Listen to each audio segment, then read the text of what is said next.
El pasaje de hoy es San Marcos 3, versículos 7 al 12. Leamos juntos. Mas Jesús se retiró al mar con sus discípulos, y le siguió gran multitud de Galilea, y de Judea, de Jerusalén, de Idumea, del otro lado del Jordán, y de los alrededores de Tiro y de Sidón, oyendo cuán grandes cosas hacía, grandes multitudes vinieron a él.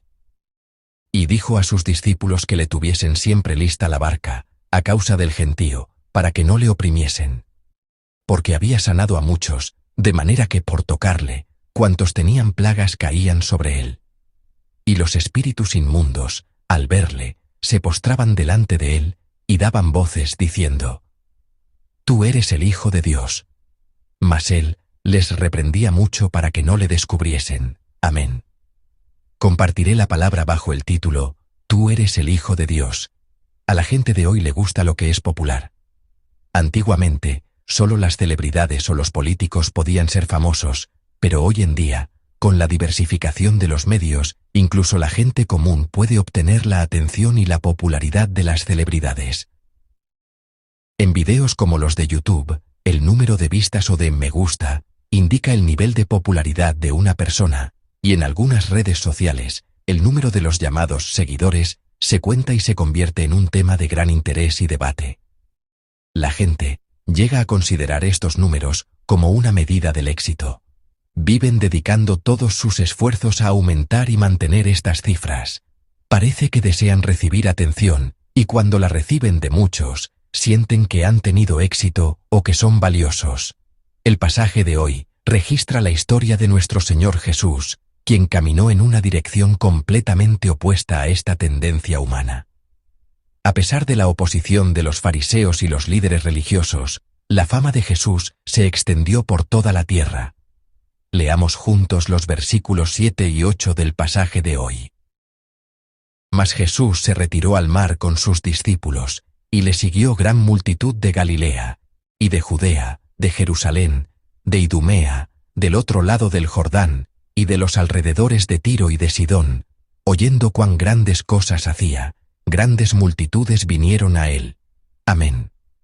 Una gran multitud de gente siguió a Jesús. Esta multitud no solo incluía a la gente de Galilea, la región circundante donde Jesús había obrado. Incluía a gente del sur, de Judea y Jerusalén, e incluso de más al sur, de Idumea, gente del este, del otro lado del Jordán, y gente del norte, de Tiro y Sidón. Podemos ver que gente de todas las regiones alrededor de Palestina en ese tiempo, al oír las noticias sobre Jesús, acudía en masa. Ante esta afluencia de gente, ¿qué hizo Jesús? Él actuó de una manera muy inesperada. Jesús evitó a las multitudes. En el versículo 9, vemos que ordenó a sus discípulos que tuvieran lista una pequeña barca, para evitar que la multitud lo oprimiera. Aunque en parte era por el riesgo de accidentes debido a la aglomeración, Jesús a menudo prefería retirarse a lugares tranquilos, lejos de las multitudes. En ocasiones anteriores, se había ido solo a un lugar desierto de madrugada, y también se había apartado de donde la gente estaba reunida, para ir a otra aldea. Volverse popular y famoso es algo bueno, y la gente de hoy en día lo apreciaría, pero Jesús evitaba que esto sucediera. Huía de las multitudes que acudían a él, yendo a lugares apartados o incluso cruzando el mar en una barca. Hay otra parte difícil de entender. Es que Jesús prohibió que hablaran de él. Siendo buenas noticias, Jesús mismo prohibió que se difundieran. Leamos juntos los versículos 11 y 12 del pasaje de hoy. Y los espíritus inmundos, al verle, se postraban delante de él, y daban voces diciendo: Tú eres el Hijo de Dios. Mas él les reprendía mucho para que no le descubriesen. Amén. Los espíritus inmundos, cada vez que veían a Jesús, se postraban ante él y gritaban. La Biblia registra que gritaban: Tú eres el Hijo de Dios. La expresión al verle sugiere que esto sucedía con mucha frecuencia. Además, si leemos el Evangelio de Marcos, vemos que después de sanaciones o milagros, Jesús a menudo ordenaba a las personas sanadas que no se lo dijeran a nadie, dándoles una orden de silencio. Aunque el pasaje de hoy habla específicamente de demonios, de espíritus inmundos, su clamor no era una mentira absurda. Ellos clamaban a Jesús diciendo: Hijo de Dios. Esta es, de hecho, una confesión precisa sobre Jesús. Aunque era el clamor de espíritus malignos, no era incorrecto, al contrario, era una afirmación exacta, por lo que uno podría pensar que no había necesidad de silenciarlos. Si hasta los demonios lo confesaban, parecería que Jesús obtenía un testimonio más seguro, pero Jesús piensa diferente a nosotros. Él les prohíbe que lo den a conocer. Su actitud de retirarse a lugares solitarios para evitar las multitudes y de impedir que lo aclamaran como el Hijo de Dios, no es fácil de entender desde nuestra perspectiva. Incluso puede surgir un pensamiento humano como, ¿realmente tenía que hacer eso? ¿No sería mejor que no lo hiciera? ¿Por qué Jesús tomó este camino solitario, evitando a la gente, y por qué silenció los clamores que lo alababan?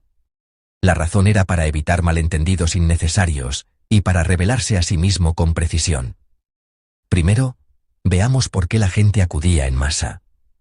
El versículo 10 de nuestro pasaje dice que la gente se agolpaba sobre Jesús porque había sanado a muchos. Es un hecho innegable que Jesús sanó a los enfermos durante su ministerio en la tierra. Sin embargo, Jesús no vino a este mundo solo para sanar enfermedades físicas. La sanación era solo una pequeña parte del ministerio de Jesús, un medio para mostrar quién era Él, al sanar las enfermedades del cuerpo. Jesús no vino a esta tierra solo para sanar enfermedades físicas. Aquí es donde la gente puede malinterpretar a Jesús. Aunque sus cuerpos fueran sanados en ese momento, ellos morirían de nuevo algún día. Incluso alguien como Lázaro, que fue resucitado en aquel tiempo, seguramente murió de nuevo. Jesús vino por algo mucho más grande, mucho más fundamental, la salvación. Vino a esta tierra para darnos vida eterna. Por eso, tal popularidad podía ser en realidad perjudicial. Si Jesús era excesivamente destacado por un ministerio particular y secundario, o si se quedaba limitado a ese tipo de obras, podría obstaculizar gravemente el ministerio que realmente debía cumplir. Jesús vino a esta tierra para morir en la cruz y resucitar. Además, la gente, al ver solo esa pequeña parte, no sería capaz de confesar a Jesús correctamente. Jesús es quien salva nuestras almas, y por la fe en Él recibimos la salvación. Pero existía el riesgo de que, en lugar de ser el objeto de esta fe, Jesús fuera recordado simplemente como alguien que sana enfermedades físicas, como un buen médico o un sanador famoso. Debido a este peligro, Jesús evitó los lugares de popularidad y la adulación de la gente. La razón por la que silenció a los demonios es la misma. Aunque el contenido de la confesión de los demonios fuera correcto, podría ser escuchado de manera distorsionada. Además, el Hijo de Dios vino a esta tierra para sufrir y ser crucificado. Esta es la verdadera razón por la que Jesús vino. Todo este proceso es importante, y si se salta para obtener la gloria del Hijo de Dios, no es correcto. Significa que el propósito de su venida no podría cumplirse por completo. Solo a través de todo su ministerio podemos saber quién es realmente. Es difícil encontrar al verdadero Jesús si se le juzga precipitadamente sin su sufrimiento, muerte y resurrección.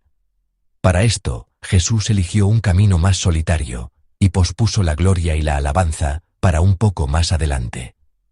Amados hermanos y hermanas, que esta mañana sea un tiempo para reflexionar sobre aquello que nos tiene deslumbrados. En el nombre del Señor los bendigo. El reconocimiento de los demás, la popularidad de muchos, los elogios y la admiración, muchas personas viven persiguiendo estas cosas.